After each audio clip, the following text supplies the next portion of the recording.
All right, well, I think we'll get started in the interest of everyone's time. Good afternoon. Thank you so much for being here today. I'm Bridget Parker, and I'm the Vice President of Development at Children's Hospital Foundation of Manitoba. I want to begin by acknowledging that HSC Winnipeg Children's Hospital and Children's Hospital Foundation of Manitoba are on Treaty 1 land, the traditional gathering place of the Anishinaabe, Cree, Oji-Cree, Dakota, and Dene people, and the traditional homeland of the Métis people. So we're here today to talk about legacy and planned giving. What exactly is that?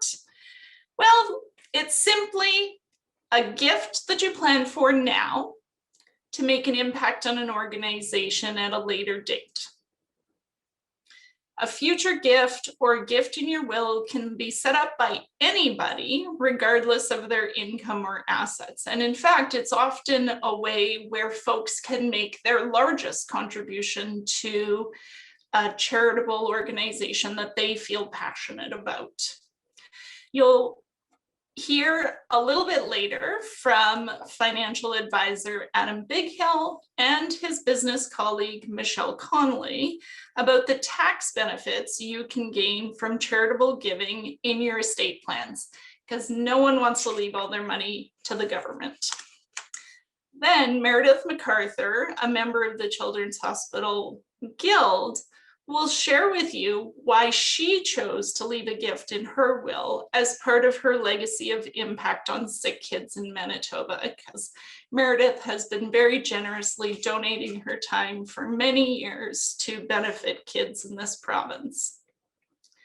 This year marks the 50th anniversary of Children's Hospital Foundation of Manitoba. Thanks to generous donors who have supported Children's over the years, we've been able to make a significant impact for sick and injured kids. And we're working hard to make sure that we can support children in Manitoba, Northwestern Ontario, and Nunavut for many years to come. Legacy donors of the Children's Hospital Foundation become part of a very special group called the Annie A. Bond Legacy Circle. Annie A. Bond founded the Children's Hospital in 1909 and supported its work throughout her whole life.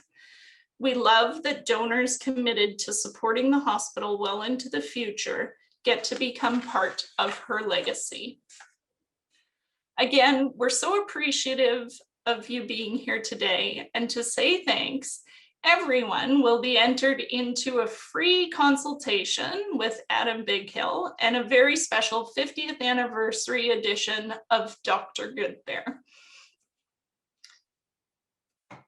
So let's get things started by learning a bit about the kids you help when you make a donation. I'd like to introduce Adam Bighill, Winnipeg Blue Bomber and financial advisor, to share a little bit about why he's so connected to Children's Hospital and the impact that it has had on his family. Awesome. Thanks, Bridget. Thanks for that intro and great to be here. You know, throughout my career in the CFL, I've spent a lot of different times at different children's hospitals throughout Canada. And in general, I've been very involved in the communities that I've been living in. And now being a full-time Winnipegger here now, being involved in the Children's Hospital Foundation is something that's very important to me. And especially because my own son, my third child, was Bo, there he is right there. You know, he was born with a bilateral cleft lip and palate, much like myself. You know, so the Children's Hospital Foundation was a place that we leaned on to be able to help us. And, you know, they took great care of us. They took great care of Bo.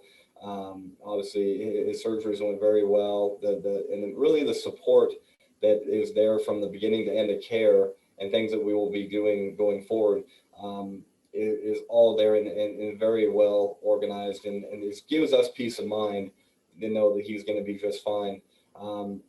So for us, we've had a great experience with Children's Hospital Foundation. Once again, like I said, I've been through the hospitals and visited sick kids, and you know, I've just seen so many kids out there that just are in dire help, need for dire help, and really see the importance of having our community support the hospitals and the Children's Hospital Foundation. So I'm all in, and part of why I'm here today, going to help share some of that ways other people can help. And Michelle has a pretty powerful story as well for why she is so passionate about helping charities. Michelle, did you want to kind of add in a little bit for why you like to support these initiatives? Oh, mute. There we go. Michelle, unmute. There it is. Is everybody can hear me now?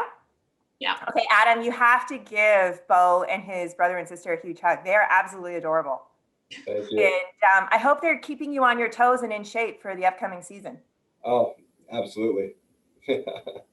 So good afternoon, everyone. My name is Michelle Connolly. I work alongside Adam at Wellington-Altus.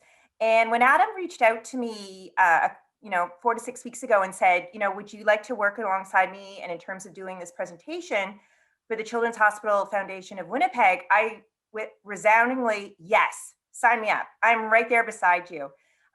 In terms of my background, I also am the parent of 3 children. I have 2 boys and a girl.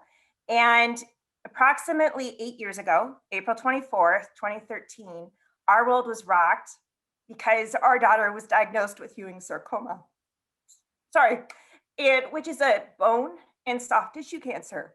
And as a parent, okay, you want your children to be perfect. You don't want your children to be faced with adversity or challenges that are unnecessary. And you're also, in terms of when you're faced with a situation, such as no one in our families had been diagnosed with cancer, why? Why is my 6-year-old being diagnosed with a bone and soft tissue cancer? And like Adam alluded to, when you're faced with those particular situations, the Children's Hospital and the Canadian Children's Hospital Network all bands together to support Canadian children. That in terms of when it comes to research and in terms of when it comes to the family experience when your child is diagnosed with a life-threatening illness, all right, everybody comes, there's a team atmosphere. They're there not only to support your child, but also to support the family, the siblings, the parents. And where we are really blessed here in Canada, like I said, is the children's hospitals all talk and work together. In my daughter's situation, her tumor was actually in a lower back muscle, and which abutted her spine, L3, L4, and L5. It also involved 2 lumbar vertebrates. And very, very quickly, we went within a matter of 10 days of me tickling her and spotting a little bump in her back to being faced with, your daughter has cancer. And in terms of going through that and going through treatment, like I said, the team approach of children's hospitals, we were very fortunate in that doctors from various specialties all came together to do the best case, to push the odds. And in Lauren's case, upon diagnosis, we were told she may not be able to walk again, or she would walk with a significant deficit, from that end. Just to share a little bit of insight, my father's a physician, my brother's a physician. I have no problem talking to doctors. And, that line about advocating or challenging or, is this the best case? We were very fortunate in that they tried 2 procedures for the first time in Canada on Lauren. And I'm very happy to share, she is a 13-year-old girl going into high school next year. She is stealing my clothes and my makeup, and she is downhill skiing, playing soccer, and volleyball. She can't do a sit-up because of her spinal fusion. Adam, do you like to do sit-ups? A few here and there. Oh, I don't. So in terms of, she can't do a sit-up, I don't care. I don't like doing them either. But she is not in pain. And, in terms of lifestyle, she's, a typical teenager. So thank you. Amazing. It is amazing. Thank you so much to both of you for sharing your stories. And it is wonderful to hear how Children's Hospital not only works to help children get to be the best that they can be, but also provides support to their families to help them get through an incredibly difficult time. I can remember the first time my son cracked his head open on the corner of the coffee table, and I'm a pretty mellow, calm person, lost it. I'm like, my kid is bleeding from the head. So you do want your kids to be perfect. So thank you very much. I'd now like to welcome Meredith McArthur, who, like Annie A. Bond, has spent many, many years supporting the work being done at Children's Hospital and the Children's Hospital Foundation. Meredith has generously chosen not only to volunteer countless hours over the years, but she has included a gift to the foundation in her will. Meredith, can you share a little bit about why? It's kind of a long story, but it's a good story. I joined the Chown Guild on the ask of a friend in 1987. At the time, I had 4 small children. My youngest was 1.5 years and my oldest was 8.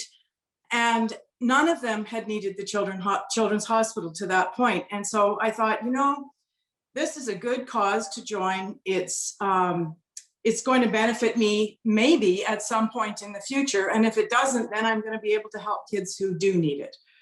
I kind of quickly got involved in the guild. At that point, there were 5 different guilds, and I joined the Chown Guild, which was considered the young guild. I was in my 30s then.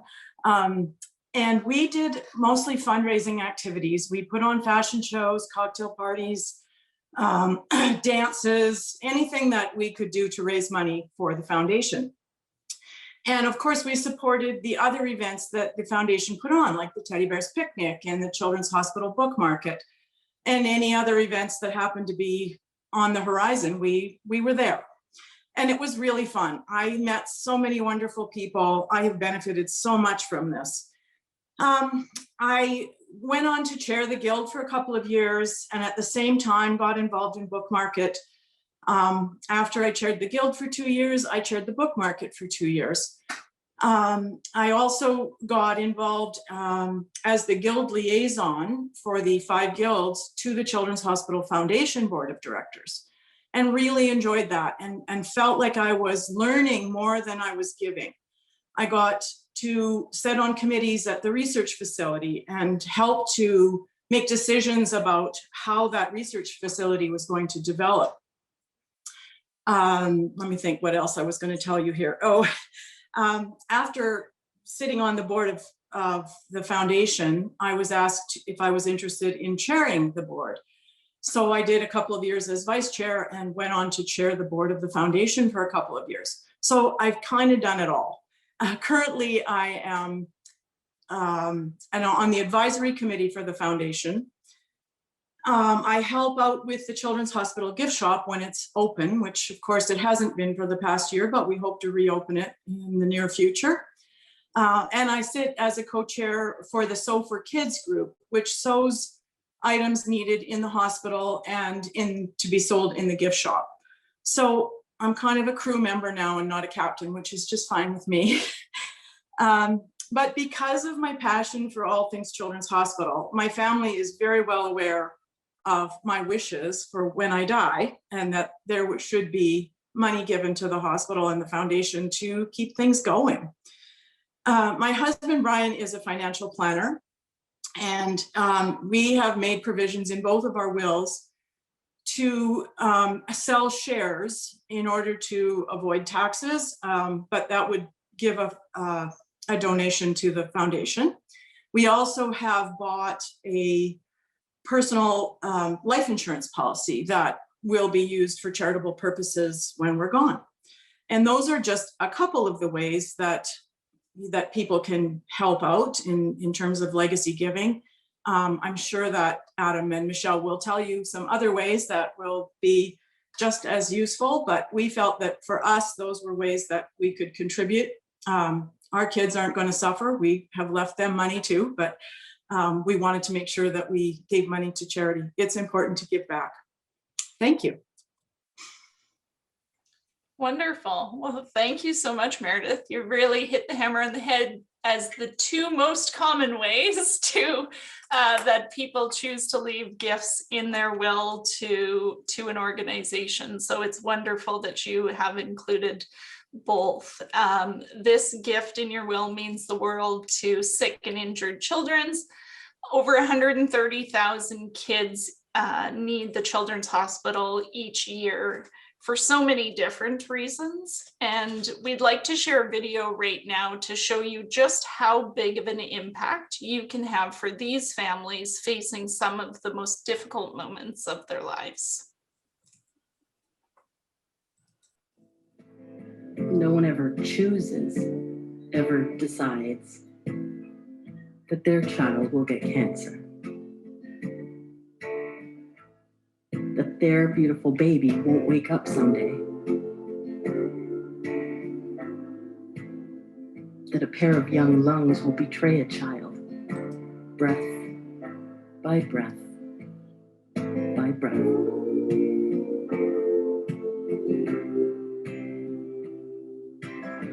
But you made a choice. You decided to stand behind researchers who are learning to talk to the genome. So we treat individuals, not diseases. You decided to stand beside surgeons who mend hearts before they're even in the world. Beside doctors who give stem cells their marching orders, allowing a kid to breathe. You decided to stand with the leaders who are training the next generation.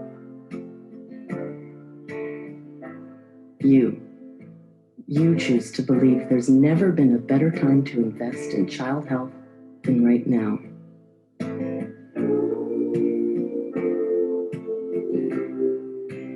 Because there's so much more to come.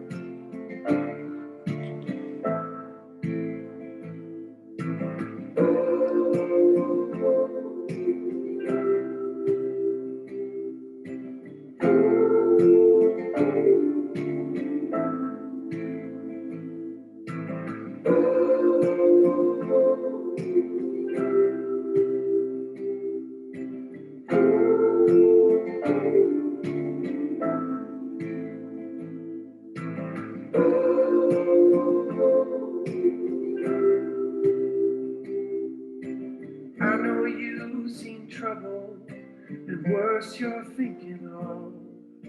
But courage, courage, my love.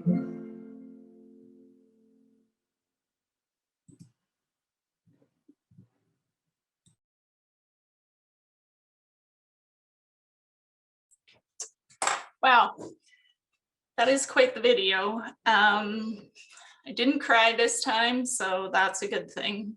You can truly make a difference in the lives of children and help make sure that they're continuing to get the very best care. Planned gifts are obviously a very important to the future of the hospital and the children who need it, but they also can have huge benefits for the donor. Here to talk about how you can find tax savings in charitable giving, we once again would like to welcome Adam Bighill, financial advisor with Wellington-Altus Private Wealth. And joining him is, of course, Michelle, and she informed me she is also known as the tax lady. So she is the right person to have on this call. So I'm going to hand it over to both of you. Awesome. Awesome. Thanks for doing that, Michelle. You can share our presentation. I can see it, so I'm assuming everybody else can see it now. Yeah, you know, Meredith, great points that you hit on right away. You know, that is really talking about legacy giving in a nutshell. And today we were just going to highlight once again for everybody, obviously some of the ways you can do some legacy giving, and also just ways that you can give if you wanted to today, and just talk about some of the tax items around that, so that, you know, you can wrap your mind around the way this works, and we can make it simple and easy for you. And yeah, like Bridget said, I wanted to bring on one of the best in the business when it comes to tax and consulting, and that is absolutely Michelle. So when I talked to the Children's Hospital Foundation about this idea, and we discussed it, I absolutely recommended that we bring on Michelle to kind of help with this. Her story is powerful in this area. She has a very big passion for supporting this area in charitable giving, and obviously Children's Hospital Foundation. So I'll let her run through the presentation for a little bit here, and then I'll jump back in. So Michelle, yeah, all to you. Thank you, Adam, and good afternoon, everyone. So as Adam alluded to, we're here to talk to you about planned giving. And in terms, when often we think of a legacy, in the past, it was something that was left behind after a person has passed. Today, your legacy is more about sharing what you've learned, not just what you've earned, and bequeathing values over valuables, as material wealth is only a small fraction of your legacy. While today we are going to focus on planned giving, more and more Canadians are sharing their legacy while they're alive. Planned giving aligns with their legacy is no longer intuitive, a reaction. Rather, Canadians are now looking at legacy planning on a more intentional basis. So Adam and I, in terms of joined, we've shared our stories. And in terms of from a personal motivation perspective, I often speak when it comes to planned giving or in terms of legacy. I am affiliated with several pediatric children's foundations. And as Adam alluded to, and we saw his wonderful son, Bo, in terms of our values and in terms of our intentions are to give back to children's hospital foundations across Canada because they were there for us when we needed them. So Adam and I are wealth advisors. And like we said, when it comes to philanthropy and legacy giving, Canadians today are more intentional, meaning philanthropy and legacy planning is no longer just, here's your credit card every year, or here's my monthly allotment, or I'm setting up a bequest in a will. As wealth advisors, Adam and I essentially address two key questions when we're working with our clients and Canadians. How do you want to live? And who do you want to give? For the latter question, there's really only three parties per se. There's your family and your friends. There's charity and philanthropy, in terms of Meredith touched on her reasons. And then of course, there's CRA. Also, when considering who you want to give, when do you want to give? During your lifetime or upon your death? How? Is it again that monthly credit card donation? A one-time donation? Looking and considering a donor advised fund or a family foundation? By whom? For those of you that are business owners or incorporated professionals, legacy planning can involve you as an individual, your corporation, a family trust, or a family foundation. And then how do you wish to fund your legacy? Is it cash, donations in kind, which Meredith alluded to in terms of securities, art, land, or also using a testamentary instrument, such as your will or another named beneficiary designation on your RSP, RIF, or perhaps life insurance, all can be considered. So when considering when, how, and by whom, really we want to tie back to what your motivation towards philanthropy and legacy planning is. Do you have a particular need, cause that you wish to show gratitude or support? Do you wish to maximize the impact of your gift in terms of a contribution? Or do you wish to redirect your estate from CRA to a charity? I will confess, in my 20 years of practice, when I ask clients, would you like to give to charity or would you like to give to CRA? Not one client has said, I'd like to give more to CRA. And in terms of over the last year working with Adam, we've had several cases where whether it's a slight tweak to the plan or in terms of timing, we maximize what goes to charity and minimize what's going to CRA. So looking at this slide, we're aware in terms of as Canadian individual taxpayers, the benefits associated with the charitable donation tax credit. What I want to highlight with this particular slide is two key planning points. Remember, intention. So timing. A charitable donation can be claimed in the year of gift, or it can be carried forward for 5 years in terms of maximizing the benefit associated with that gift for tax purposes. Also, spouses. They can report their donations separately or collectively from a tax or cash flow perspective. So we consider who has the largest tax liability, who potentially may have to pay installments in the coming year, or where the most significant tax can be paid during one's lifetime or upon their passing on their terminal tax return. Remember, intention, planning to maximize your gift. So I just wanted to highlight, all right, there was some new legislation introduced in 2016 with respect to testamentary gift planning. And by and large, the change in tax legislation was actually driven by the charity sector, who recognized that many Canadians, in terms of when it came time for their intentional legacy planning, were leaving tax relief on the table because they hadn't planned accordingly with the appropriate tax credit, or in terms of when income and timing and matching the two. So taking a look, what Canada's Finance Department did is they provided some flexibility from 2016 onward, that where philanthropy or charitable gift was made in accordance to a will or other testamentary instruments, such as a named beneficiary designation, there was flexibility, additional flexibility provided in that the charitable tax credits could be claimed by the individual in their final 2-year tax returns, in terms of their final 2 tax returns as individuals, but then also it could be carried forward to their graduated rate estate. Every Canadian, when they pass away, creates an estate, which is a trust. And so in terms of expanding the administration or timing of such, because we all realize that if we've made, a named beneficiary designation, it doesn't get paid out the next day. There's timing differences, there's administration, et cetera, like that. Finance recognized that and made it much more flexible, all right, when it came time to maximizing the tax relief associated with plan giving upon death. So just wanted to share that.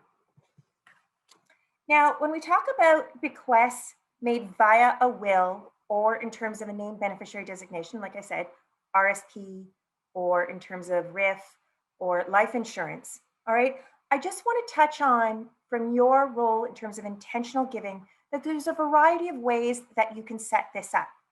Now, recognize 2 things when it comes time, and let's focus on our will right now and setting up such, all right?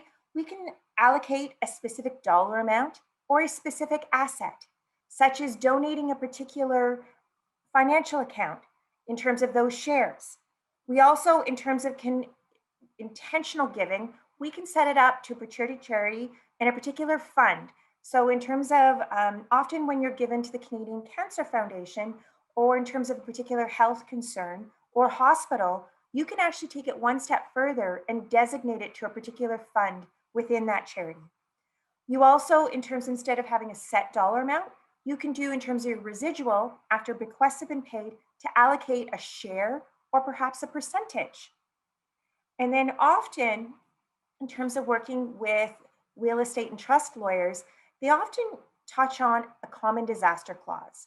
And what a common disaster clause is, and just if you don't know this, once again, government or charity. What happens is if you can designate gifts or bequests to family members, such as our children, or in terms of spouses, et cetera, like that. Unfortunately, if there's a common disaster where all family members unfortunately perish, which unfortunately does occur, gifts fail, what ends up happening to that estate, or in terms of the culminating of the estates? Lawyers more and more these days are putting in often a common disaster clause that if, in terms of my named beneficiaries predecease me, or in terms of within 30 days, then I designate my entire estate to a charity. From that, and more you see that, like, it's a what if provision. And what also, in terms of when you're looking at terms of giving in your will, mention your intentions or in terms of the importance of such when working with your real estate and trust lawyer, because it's very also important that a provision is put in place that provides choice or flexibility for your executor or your estate trustee to pick and choose how a particular bequest, if it's not specific, is funded.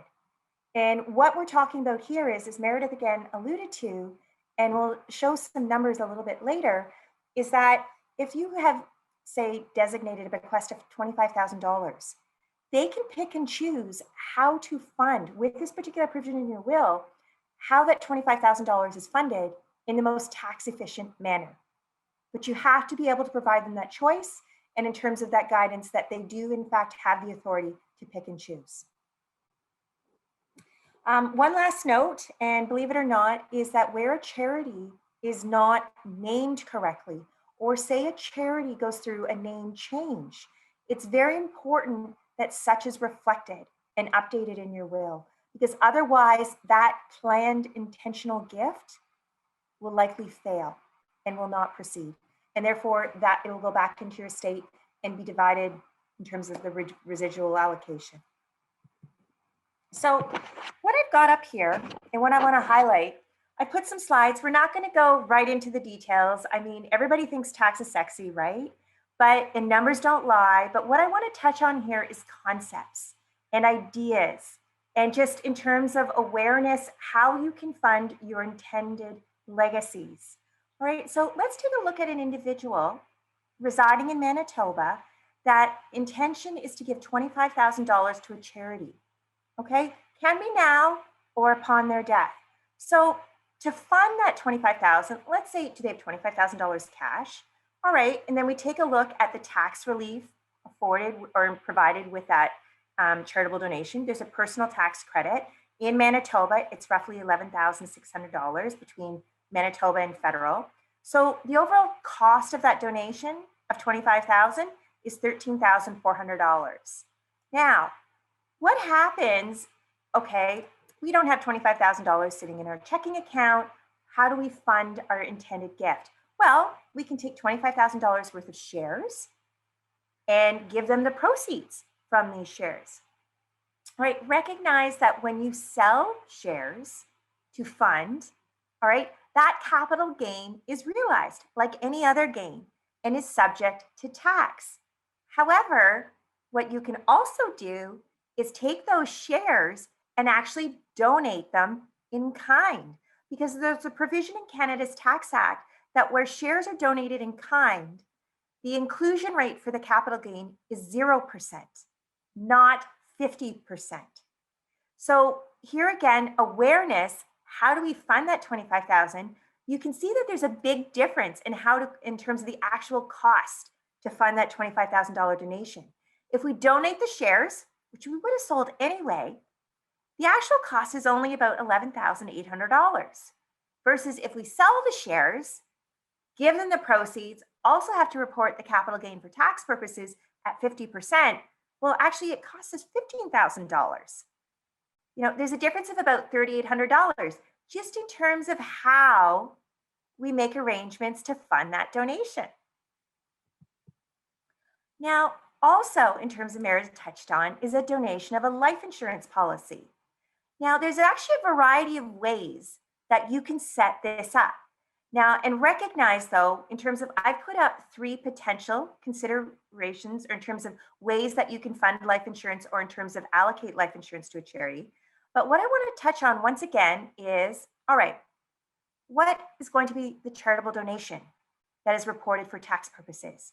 What ultimately will the charity receive in terms of as a donation or in terms of funds? Also, what is the timing of the charitable donation that's reported by the life insured? All right, so most simply, most individuals set up a life insurance or have a life insurance policy, and the named beneficiary is the charity. They continue to make the annual premiums, and then upon their passing, the charity receives $100,000. In this instance, all right, the donation is not claimed or realized upon one's death, in terms of death of the life insured. So timing, who knows? Do we know the income in terms of, is there sufficient income in the prior 2 years or the following 3 years in the estate that the $100,000 tax credit in terms of associated with that can be fully utilized?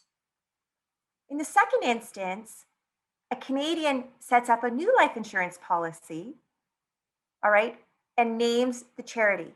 In this particular instance, what can happen is that the annual premiums paid on the life insurance, in this particular instance, are claimed as annual charitable donations. So while we're alive, it's timed.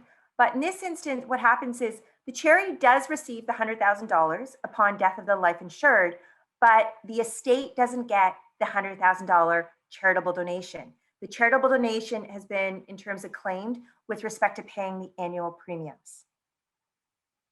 Now, a third instance, let's say that a Canadian has an existing life insurance policy. There are different types of life insurance policies in this instance. And in terms of working with Adam and in terms of colleagues, we can step through the possibilities. Let's say that they don't need the life insurance anymore to fund whether it's a terminal tax liability, a shareholders agreement, from that end. But there is value already in that life insurance policy. There is the possibility to have that policy valued by an actuary with the insurance company and donate that in kind at that particular point in time, reassign ownership over to the charity. So the individual or the company is no longer in terms of owner, the charity now is. In that particular instance, there's a charitable donation at the time of changing ownership.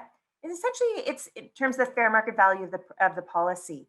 And then if the company or the individual continues to make the annual premiums, all right, that also qualifies as a charitable donation. And the charity in the end, upon death of the life insured, gets the $100,000. All right. So when we talk about planning, all right, remember when I said it's all about flexibility and awareness. What is your intention? And also, where would the tax relief be received during your lifetime or in terms of upon your death? Where would you get maximum benefit if this is in terms, you've got some choice and you're able to deliver intentionally what you want?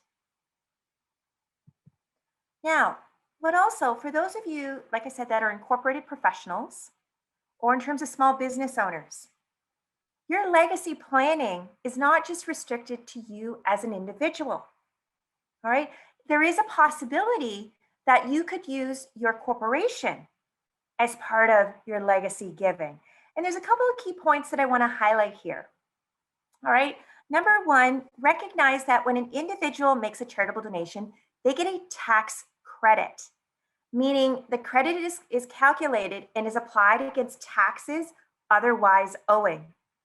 When a Canadian corporation makes a donation, it's actually a deduction against income. It's not a tax credit.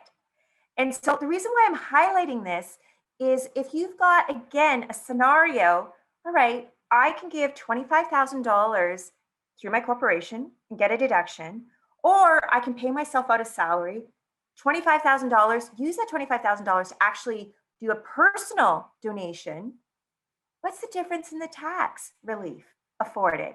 And reach out if you, in terms of this is something that, your facts, provide such, reach out and talk to your tax advisor or talk to your wealth advisor. All right. From that end, if you're not, in terms, it doesn't necessarily have to be an individual, it could be your corporation. There's certain things that I want to highlight. Type of corporation and the tax rate.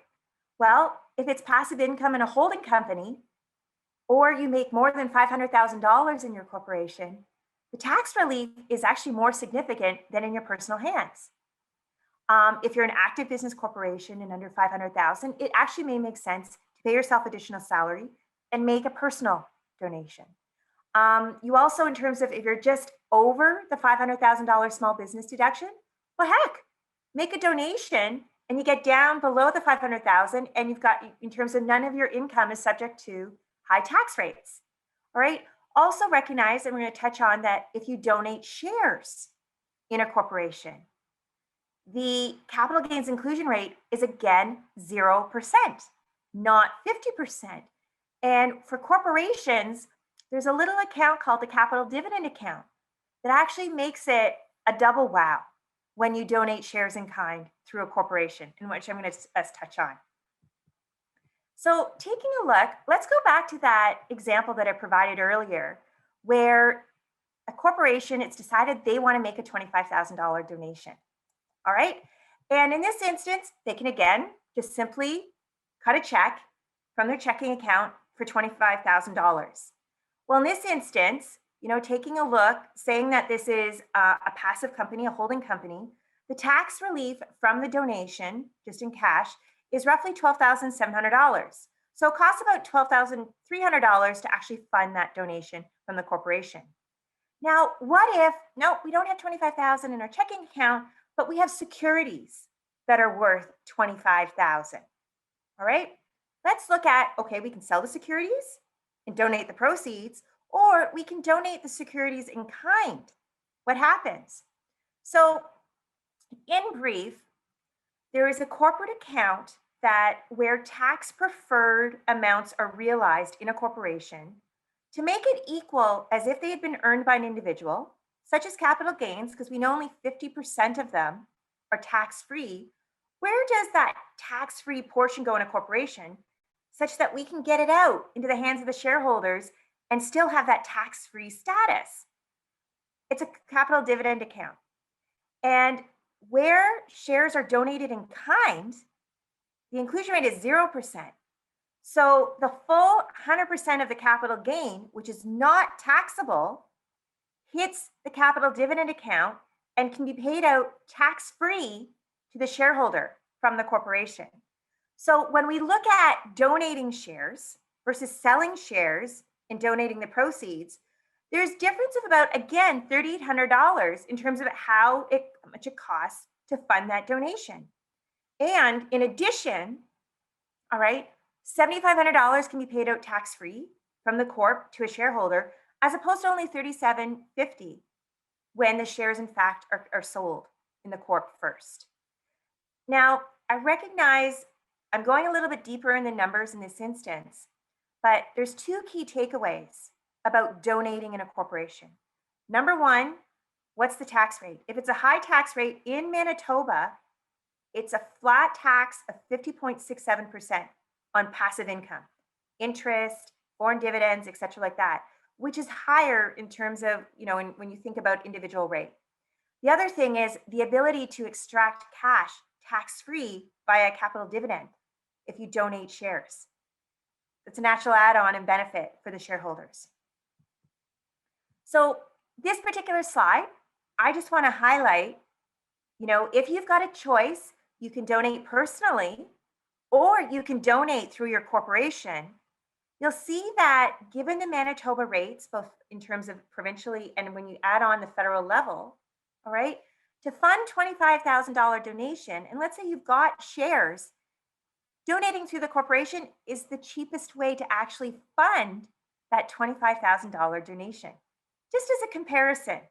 So where you've got flexibility and you've got that intention, all right, take a little bit of time, reach out to your wealth advisor. Adam and I have stepped through this numerous times with our clients, and just look. You can either, in terms of when you look at the actual cost, you can increase your donation, or in terms of what's the cheapest way to fund a designated set amount. At this point, I'm going to hand it over to my capable colleague, Adam. Make sure There you go. Great work, Michelle. Yeah, so as Michelle mentioned, we get these kinds of questions all the time.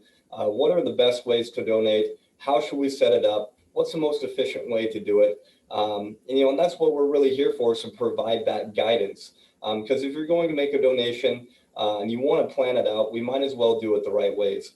I put this slide up here because this is something that is obviously going to be very, very useful for, this is high income solutions. And this is something we're seeing very popular right now with individuals who have a high income annually.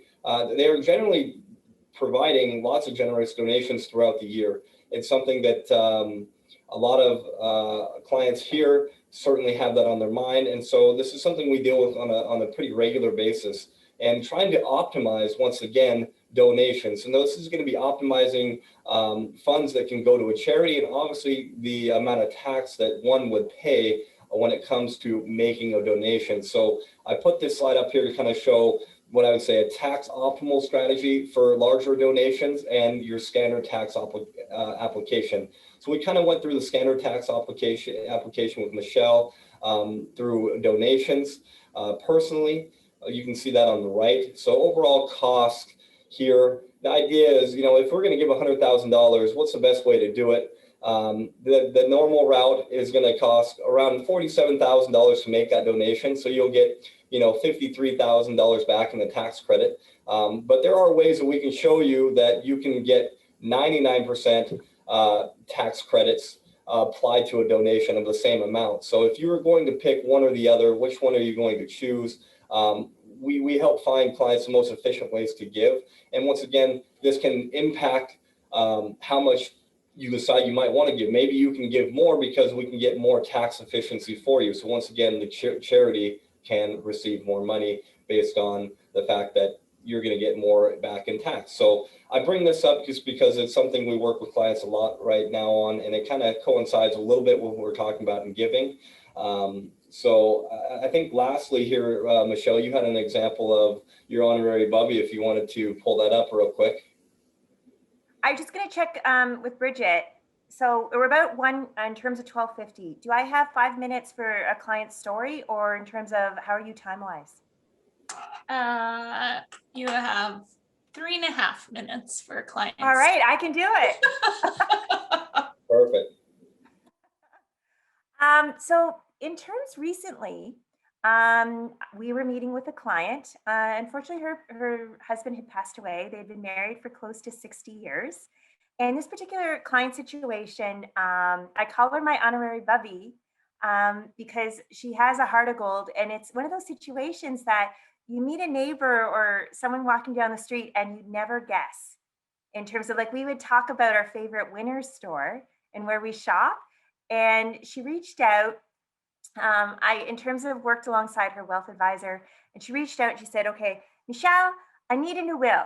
You know, Alfred passed away, and she had 4 children, 2 professionals that lived in Winnipeg and in terms of Toronto, and she had 2 sons that lived in Israel, and she needed a new will updated. Her other one was about 20 years old and basically had named Alfred as her executor, and in terms of power of attorney, you know, from that end. So her motivation in terms of reaching out to me was she needed new documents and planning put in place because she was intending, this is pre-COVID, to go over to Israel to visit her 2 sons. She hadn't had a chance over the last few years to reach out to them. And in terms of, we sat down at lunch and I said, okay, Frida, what do you need? Like, in terms of, from a planning standpoint, what is the utmost concern and what do you want to achieve? You know, from that end. And, you know, in brief, we went through her assets, you know, from that end. And, you know, in terms of, she said, I have 3 charities. I'd like to give each of them $500,000 that are close and dear to my heart. And then I want the remainder to be divided equally amongst my 4 children. And so I said, okay. And I looked at the assets and I said, okay, we have a variety of ways that we can fund this $1.5 million donation, but let's go through, you know, what you need now from that end, and in terms of what you're spending. And we sat down and I said, okay, how much do you need per month? Like, you know, in terms, you know, from that end. And please, do you know, this is not typical. She said, I need $20,000. And I'm like, what? I nearly fell off my chair because we compared where we shopped, and, you know, and I'm like, forgive me for being nosy, but what the heck are you spending your money on? You know, from that end. And in brief, she was sending $15,000 a month over to her 2 boys who were doing rabbinical studies, and they had 15 children and needed help. So, and I'm like, oh, okay. All right. Understand, you know, from that end. And I said, you know, give me 2 or 3 days just to work this out, because often when I look at these types of scenarios, and she had reached out, she said, okay, how is the best way? Here's my intention. Here's what I want, you know? So I'm like, how do we set this up? in the best way to maximize what goes to, in terms of the family and in terms of charity. And just basically working through having a dialogue with her tax advisor, we restructured some of her non-registered assets such that we were able to pull out money without actually creating income. We were able to pull out capital, which dramatically reduced her tax rate and also dramatically reduced what she needed to pull out each month. What we basically did is we allocated 1.5 million in securities and pulled down capital of about 8 to 10% each month. And we used that to fund what she was sending over to Israel. In that instance, here's a little bit of tax. She doesn't pay tax on it as a regular income. And what's going to happen is the ACB of that account drops dramatically. And in all fairness, I don't care because we've allocated in her will to donate that account. I don't care if there's a whopper of capital gains. And, in terms of this, she's really happy because any capital gains has an inclusion rate of 0. It's going to be all donated in kind to charity. And so we dramatically dropped her taxes, income taxes each year. We have funded her donation. And in all fairness, when we went through and we looked at this, we were actually really concerned she wouldn't be able to fully utilize the 1.5 million in charitable gifting in terms of where it was properly allocated. And so we did some slight tweaking. We actually dropped it to about 1 million. And she's been doing lifetime donations, from that end. But what it was is it was just a matter of a conversation in terms of, Adam and I, as our clients come, it's fundamentally, what do you want to happen? And then we work collectively to basically use the tools, to use the investment or wealth solutions available to us to deliver exactly what you want and what your intentions are. So with that, Ralph Waldo Emerson is probably, in my world, has the best quotes. And in terms of our time spent today, I want to say thank you. In terms of Adam, I'm sure will speak up as well. But just in terms of fundamentally, thank you very much for taking your time in terms of your interest in planned legacy giving. And note that the years in your life are really less important than the life that you put into your years. Thank you. Well, fantastic. Yes, thank you guys all for having us and listening, and hopefully learning a thing or two. And just know, once again, like Michelle said, we're here to answer questions and to be able to help provide solutions to what it is your intentions are. That's truly why we exist and why we do what we do. And we get a lot of satisfaction from truly helping our clients achieve what it is they want to do. So once again, thanks for having us. Wonderful. Thank you so much, Adam and Michelle. I know I learned a few things. Wonderful presentation. Thank you. With this being the Foundation's 50th year, we're of course looking towards the future to make sure that our kids, grandkids, and their kids and grandkids continue to have the very best care right here in Manitoba. So much has changed over the years, like the Heart Center. Since 1987, the demand for the Heart Center has more than tripled. The Heart Center was initially built for a caseload of about 1,800 kids each year, and now sees over 6,000 children annually. That's great news because it means more kids are living longer. Thanks to advances in medicine, conditions that were once fatal are now treatable.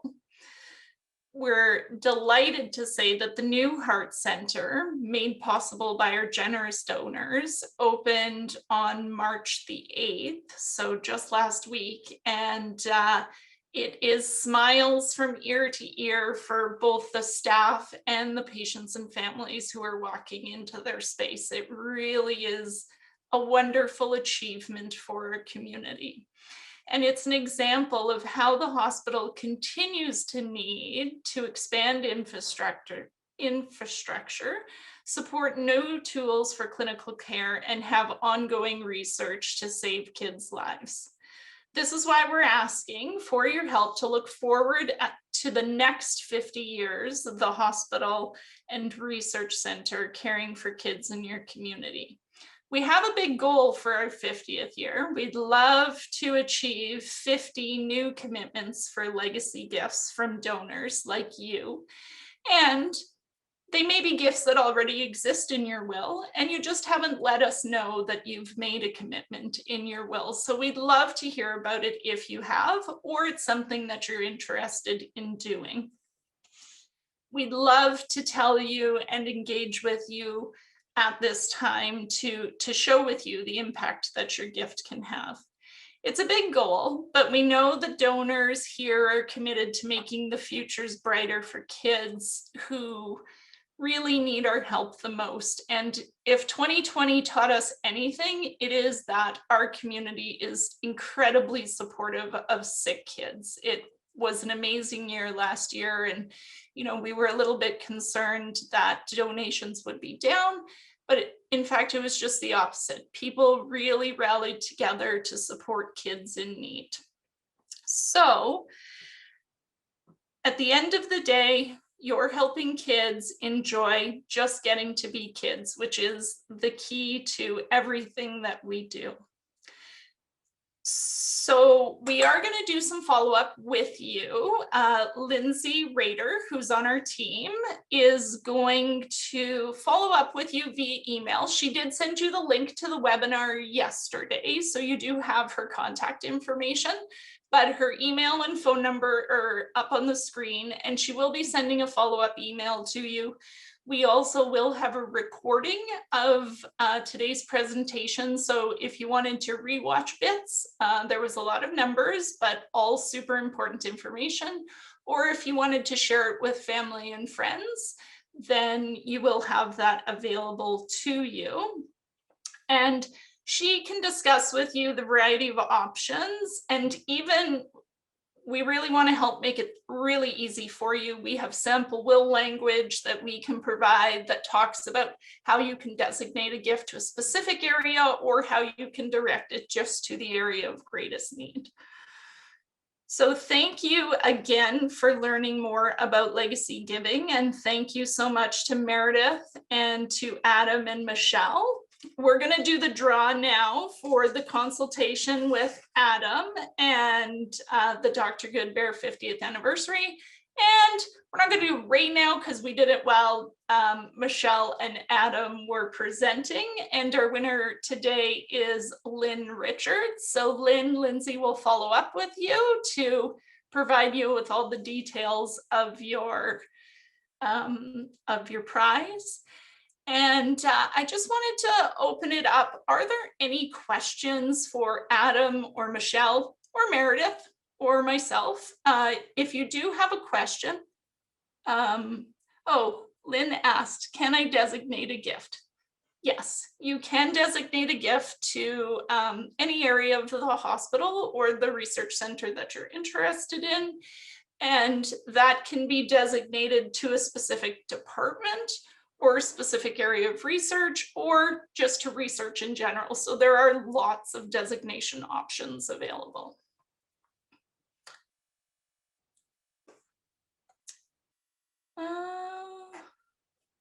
Just waiting to see if there are any more questions. It does not look like at this time, but if you do have a question, you can also send that to Lindsay in the follow-up email, and we would be more than happy to forward that to Adam and Michelle to have them answer your question. And I just want to thank each one of you so much for attending today, and look forward to the day where we can do this in person. Thank you, Bridget. Thank you. Have a great day, everyone. You too.